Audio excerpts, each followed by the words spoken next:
کیا محبت واقعی قسمت بدل دیتی ہے یا یہ صرف ایک خوبصورت فریب ہوتا ہے؟ زہیب کو آفس کی طرف سے گاڑی ملتی ہے اور وہ علیزے کو کال کر کے کہتا ہے کہ جب سے تم میری زندگی میں آئی ہو میری قسمت ہی بدل گئی ہے۔ جب سے آپ میری زندگی میں آئی ہیں نا، میری قسمت میری دنیا دونوں بدل گئی ہے۔ دوسری طرف پری علیزے کو تسلی دے گی کہ زہیب باقی مردوں جیسا بالکل بھی نہیں ہے۔ زہیب باری اور ابو جیسا لڑکا نہیں ہے۔ اسی دوران پری کی بہن کا میڈیکل کالج میں ایڈمیشن ہو جائے گا، مگر اس کا پہلا دن ہی مسئلہ بن جاتا ہے جب عالم کی دوسری بیوی اسے دیکھ کر عالم کو بھڑکانا شروع کر دیتی ہے کہ اس کی مرضی کے خلاف یہ سب ہو رہا ہے۔ آپ کی مخالفت کے باوجود اس نے اس کا میڈیکل میں ایڈمیشن کروا دیا اور علیزے کی شادی کے وقت اسے آپ کی یاد آ جائے گی۔ ادھر عالم کو اپنی مالی مشکلات کا احساس ہوتا ہے۔ وہ اپنی ماں سے کہتا ہے کہ اگر پیسے نہیں ہیں تو شادی ڈیلے کر دینا، مگر گھر کے حالات اور دباؤ بڑھتے ہی جا رہے ہیں۔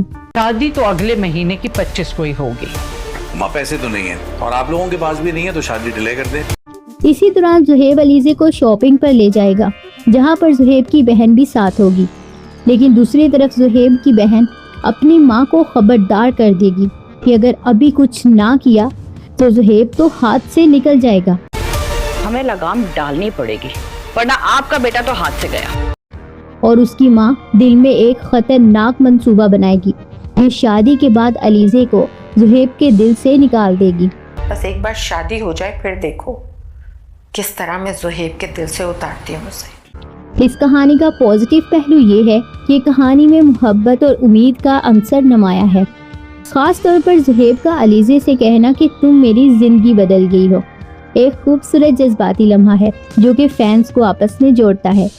جبکہ نیگیٹو پہلو یہ ہے کہ سازشیں اور گھریلو دباؤ جیسے زہیب کی ماں کا منصوبہ کہ وہ شادی کے بعد علیزے کو الگ کر دے گی کہانی کو نیگیٹو اور تناؤ سے بھر دیتے ہیں، جو کہ کچھ فینس کے لیے ہیوی محسوس ہو سکتا ہے۔ تو آپ کو کیا لگتا ہے، کیا زہیب واقعی علیزے کا ساتھ دے پائے گا یا وہ بھی حالات کے آگے ہار جائے گا؟ ہمیں اپنی رائے کمنٹس میں ضرور دیں۔